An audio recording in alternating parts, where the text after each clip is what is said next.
Well, first off, thank you so much for your time. Super excited to chat more, learn more about you, the book, the film, everything, all the amazing work that you've been doing. I guess I'll start recently as I'm a writer, director, and producer based here in Los Angeles.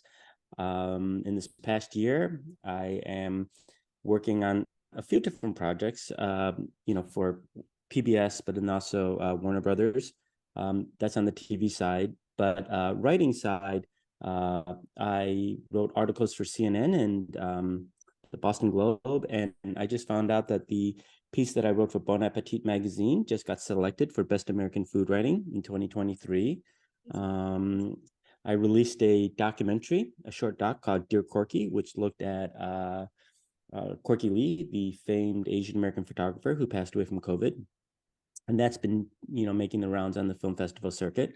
But the real big thing I'm actually doing is my memoir, a book called Everything I Learned in a Chinese Restaurant. And it's about growing up in Detroit in the 80s during a very difficult time for the city, not just with the auto industry, falling apart, the rise in anti-Asian hate there, but crack cocaine, AIDS. I personally knew 5 people that had been murdered by the time I was 18 years old. But despite all this craziness, I grew up in this really wonderful Chinese restaurant that my family owned in the inner city. And that's the subject of the book. And I sold it to Little Brown last year in a bidding war between the big publishers, which is really kind of nerve-wracking and exciting at the same time. And it's going to be coming out this October. And already there's a lot of great buzz for it, a lot of interest. I've already been pre-touring around the country. I've already done maybe 40 talks already, including 5 in Europe that I just came back from, because there's already interest in the book. So that's a little bit about me. So. Well, thank you so much for your time. We're so excited to kind of dive into everything that you've learned, and again, all the exciting work that you've been doing. So, of course, I'm so curious, what inspired you to write the book in the first place? Oh, yeah. So my family has been in Michigan for a long time. They actually arrived in the late 1800s. And in the book, I say how my great grandfather moved from Canton, China to Canton, Ohio before realizing there were no Chinese people there. And then he moved up to Detroit. And that was when the auto industry was just getting started. And so we just have this wonderful history of, uh, being in a city where I like to say that there were Asian people in Detroit, even before there was a Ford Motor Company, even before there was a Motown Music.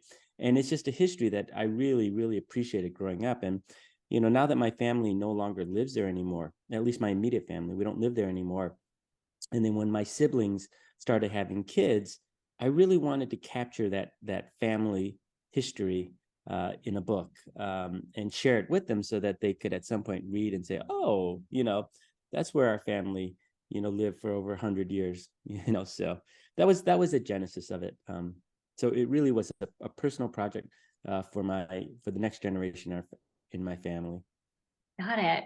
And of course, I have to ask, given the title of the book, so what did you learn in your parents' family's Chinese restaurant? Beside cooking tips and things like that. Well, the thing that I always say first is the first lesson I learned was actually from my dad. When most kids grow up, their parents tell them not to talk to strangers. But my parents actually had the exact opposite instruction. They said talk to strangers. And what they meant were the people sitting in our dining room. Because, my mom didn't graduate high school. My dad had gone to community college for a couple semesters. But in that dining room, we had a room full of people that had all these different life experience and opportunities. And as much as my family and particularly my dad loved the restaurant and loved being there and would have loved one of us taking it over, he he and my mom really wanted us to know what was out there, what was available in life. And so anytime there was a customer that came in and my dad would strike up a conversation, and it would be, someone with a different profession, whether it was a TV reporter or a doctor or someone who worked on the assembly line, he always grabbed me and my 5 siblings, and we'd all rush over, and then we'd get to ask these people all kinds of questions about what they did for a living, how they got their jobs. I mean, stuff like that. Our dining room literally became like a career counseling office. And so, yeah, that was my dad. So the lesson is, I guess, not to be afraid of people, not to be afraid of asking questions, not to be so limited just in your own experiences, but to try to expand yourself, and take any opportunity to get to know the people around you. So that's probably the best lesson I think that my parents ever gave me. And going back to your family's restaurant, would love to just hear more about that actual restaurant. What was it like? Any memories that stand out? Sounds like you have a lot of siblings that were also present at the restaurant, probably helping out as well. Yeah, I have a whole book of stories, and in fact, so the book is structured as to 8 stories in middle school, 8 in high school, and 8 in college. And if you know Chinese superstition, 888, there's a lot of little things like that in the book. Of So that. there's 24 stories in this particular book, but I actually have another 20 stories that I wrote that didn't make it in the final version.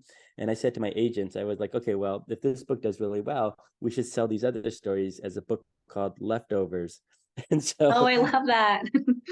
yeah, so there are just a lot of great memories of growing up being around my family. And as I said to you early, Detroit was going through a lot of difficulties at that time. I mean, you know, uh, yeah, just such a, but yet at the same time, being surrounded by my family and being nurtured, and, it was just such a loving environment. So I don't know if I mean, there are certain stories that always pop into my head, and that's what made writing the book so much fun, whether it was individual family members or certain lines of dialogue that I remember or certain scenes.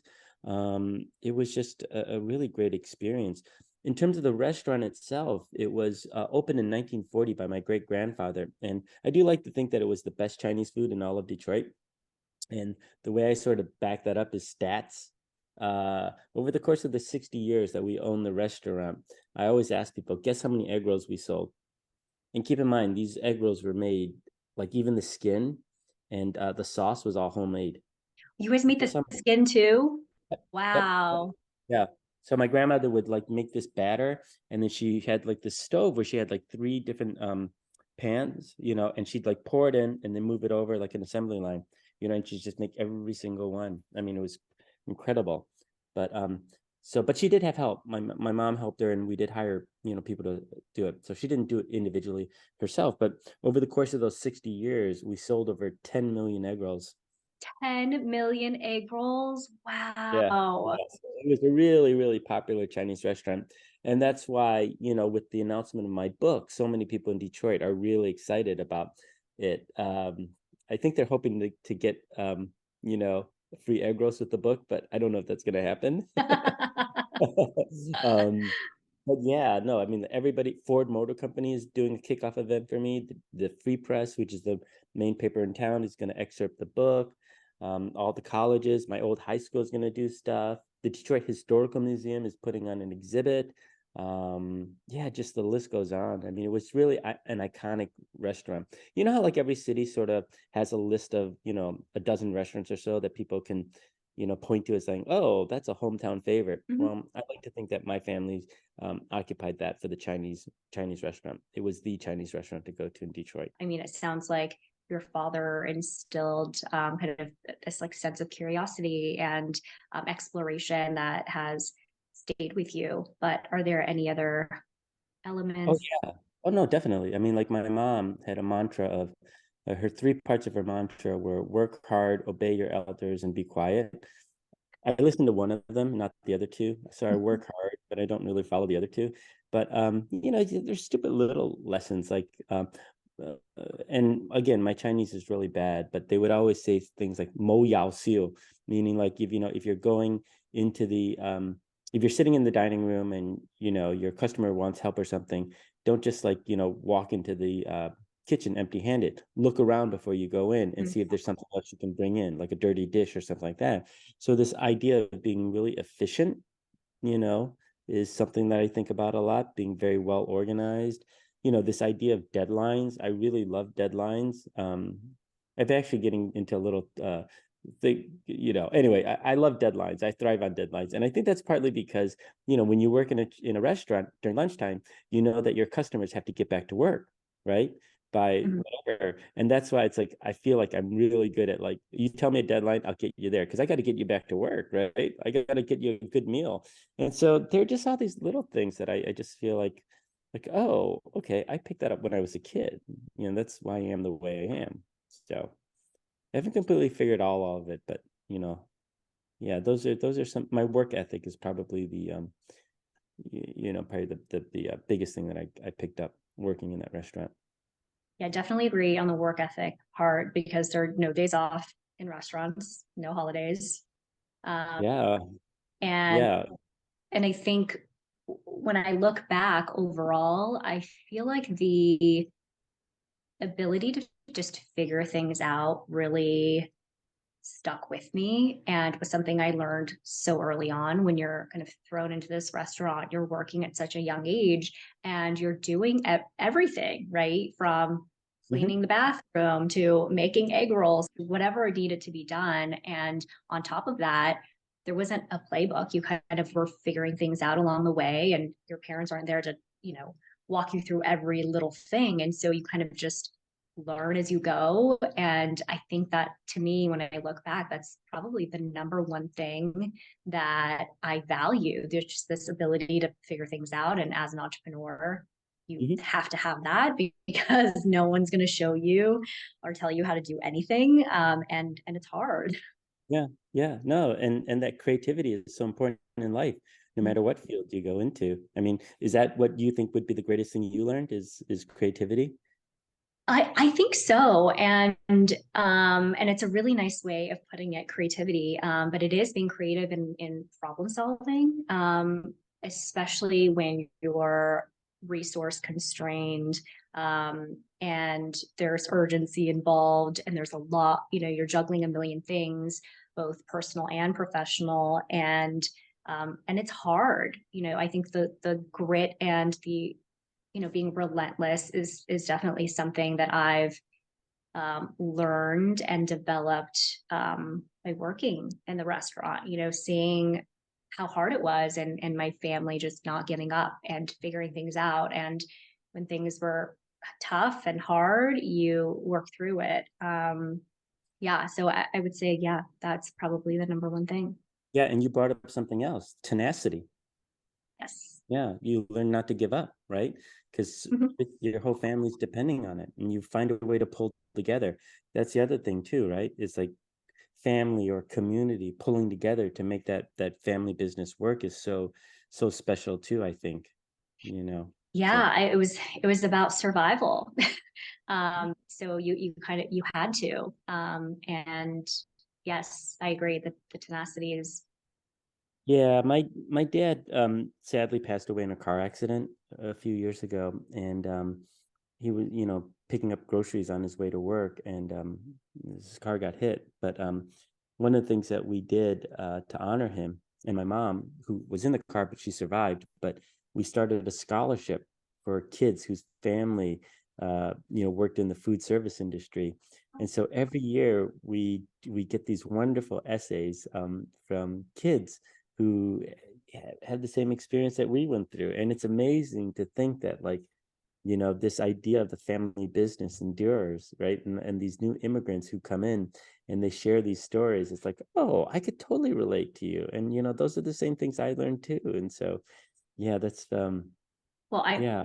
yeah, I'm so sorry to hear that, but what a beautiful way to honor him. We would love to be involved in some way if we can, with that scholarship fund. How is it, having three different generations in the restaurant working at the same time? Yeah. Well, I mean, I'm not old enough to remember, but technically, I mean, my great grandfather founded it and he was alive until I was about five, I mean, but I don't really have really strong memories of him. But yeah, no, being in that family space, this is why my favorite restaurants to go to nowadays are mom and pop restaurants.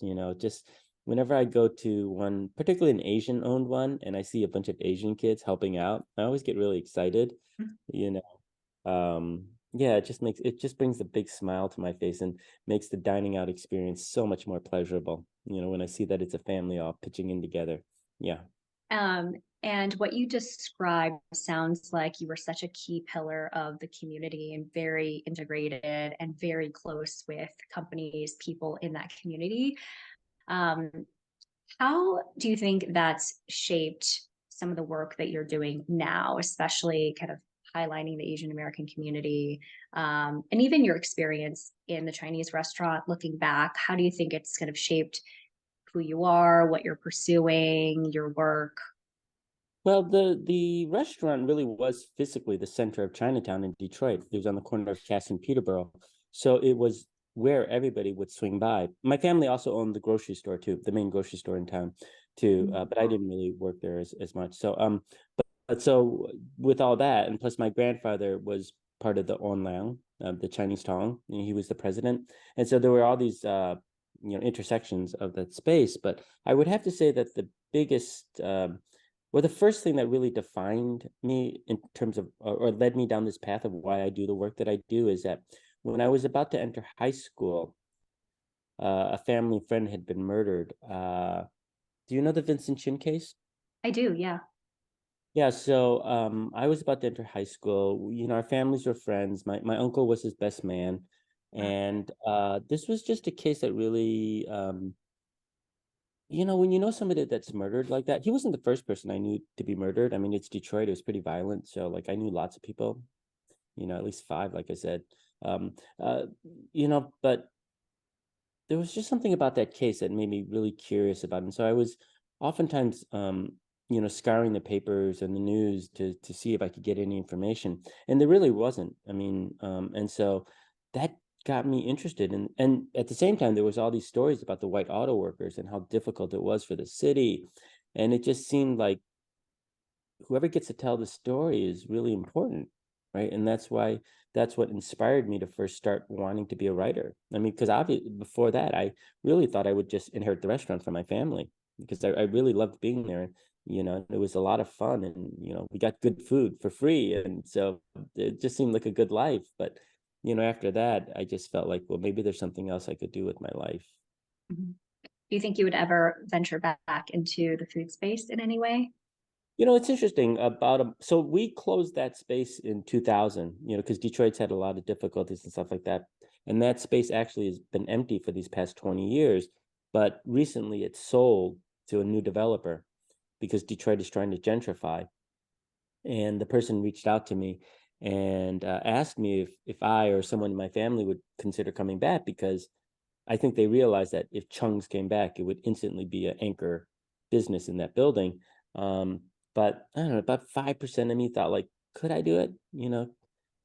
And if someone wanted to run it and asked me to and brought me on as a consultant, like maybe to help develop the menu or maybe kickstart it for the first year, I think it'd be a fun adventure, but I don't know if I could, you know, think of it as a long-term permanent thing. You know, yeah. Mhm. It was a lot of fun growing up in the restaurant. And I always say though to other kids, Chinese restaurant kids, because there's a lot, right? Like there are over Mhm. 40,000 Chinese restaurants in the US. There are a lot of us Chinese restaurant kids.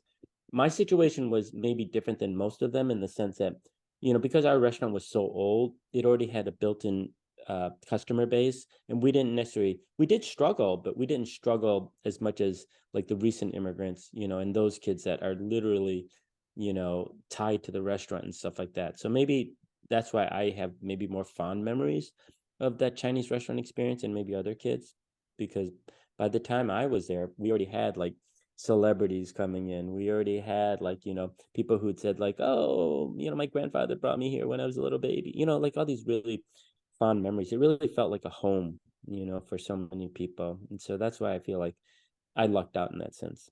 Mhm. Did you have a favorite dish at the restaurant? Oh God, depends what day of the week, really, right? You know, I will say that I'm very superstitious, so I love eating noodles along Mm. life, you know, and so yeah, uh, probably noodles. The Cantonese, it's like the egg noodles that we had a couple different names for it, but it's called lap chop lo mein, lap Mhm. like garbage, I think. My Chinese is, Mhm. but yeah, that's was probably one that I ate a lot. But I also ate, like, we have this dish in Detroit called almond boneless chicken, which is very regional. But that was probably our best selling dish. I mean, after the egg rolls, but it was just basically a fillet of chicken with a brown gravy over it. And then, well, it's battered. Sorry, it's a fillet of chicken battered, then a brown gravy over it, and then sprinkled with crushed almonds and slivers of water chestnut and pea pods. But that's a really good go-to dish. I could like eat all the time too. So. Was that one of the specialties, or was there another dish that was the most popular? That was the most popular, and that was the one that sold the most. And actually, if I believe my grandma, then she says we invented that dish. But it's a very Detroit regional thing. You can't really find it anywhere else, except if you do go to the coast and you go to really, really, really old Chinese restaurants, you might find it, right? Because it's one of those old chop suey type dishes. I know you've spent a lot of time in different cities all over the world and different Chinatowns. Just curious what your thoughts are on the gentrification of Chinatowns across the US, and what do you think is the future of those hubs? Well, as long as I can find good Chinese food, I don't care where it is, you know what I mean? I'm a bit more, even though I was starting to make this film about gentrification, I always try to keep an open mind. You know, I don't go in with anytime I pick up a film, I don't necessarily go in with a set idea of this is the thing I want to prove. I think with gentrifications of Chinatown, and the shrinking of Chinatowns, and literally the disappearance of Chinatowns, like the one I grew up in Detroit, um, communities are living beings, right? They grow, they change, and sadly, if they don't have a reason to be, then yes, something else will replace it. So do I feel like every Chinatown needs to continue to stay in the exact same form that they are? No. Would it be sad if we lost some of them and we lost some of our favorite restaurants? Yeah. But that is upon the that onus is placed on the community itself and the people of that community to say, do they need it or not? I mean, if every second or third generation, Chinese American doesn't want to live in Chinatown, you can't force them to live there, right? You can't force them to take over the family business, right? But if they want to do it and they want to make a go of it and they think that it's important, then yeah, let's support them. Let's make sure that they have the services and the access to support, to make sure that they can thrive. But I wouldn't want to arbitrarily say like, well, this is Chinatown, this is the way it was in 1940, this is the way it has to remain, dot, dot, dot, dot, dot, you know. So it's really up to ourselves and our community and figure out how we're changing and how we're growing, right? Do you have any advice for young Asian Americans, creatives, restaurant kids? I just say this is a great time. I mean, being Asian American, I mean, I'm old enough to remember the days when there were so few of us, and this idea of an Asian American community was even in doubt. But just to see how we've grown over these past decades has been really heartening. I can point back to the Vincent Chin case and compare that to what happened during COVID, right, and the rise of anti-Asian hate, or what I think is actually more is the rise in the reporting of anti-Asian hate, because I do think that these crimes may have been happening all this time, but people just weren't standing up and speaking out. So maybe it's more accurate to say the rise in the reporting of anti-Asian hate. We look at the difference between, say, 1982 Detroit and what's happening now. You can see how far our community has really come, right? Because back then with the Vincent Chin case, it was really hard to get people to pay attention or even to focus on it. But, with so many Asian American celebrities and influencers now who have access to social media, we were able to keep this idea of stop anti-Asian hate on the front page, right? For a long time. We have more Asian Americans working in the newsrooms of major mainstream publications and local news stations. They were able to keep the story in the headlines, right? That's a big change, right? We had Asian American elected officials who were able to pass legislation, in Congress. And there's some debate as to whether or not it's too police friendly, but they got that legislation passed. We have Asian American educators who have been, trying to diversify the K through 12 schools and making sure that Asian American history is being taught. We have Asian American business people who have now collected together to form a new, several new entities, including one called the Asian American Foundation, which is now, giving money to Asian American nonprofits. So you just see all these things that are moving forward, and so I feel like it is a wonderful time to be engaged in this type of work. There's so many more opportunities.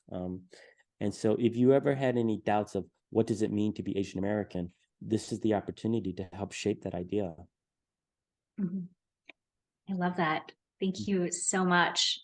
This was such a wonderful conversation, and I could continue this and ask you a million more questions. Next But time, for Chinese food. That's the deal. Next time we have to do this over a restaurant. yes, yes, that's right. You're local, and Yeah. I can take you to that local Chinatown spot that Oh, I you. would love that. Yeah, I'm always interested in trying new dishes, particularly from different regions, because it's just so different. I mean, I'm partial to Cantonese and Hong Kong and Chinese American stuff, but I'm happy to try some other ones too. Yes, it's a deal. It's happening. Great.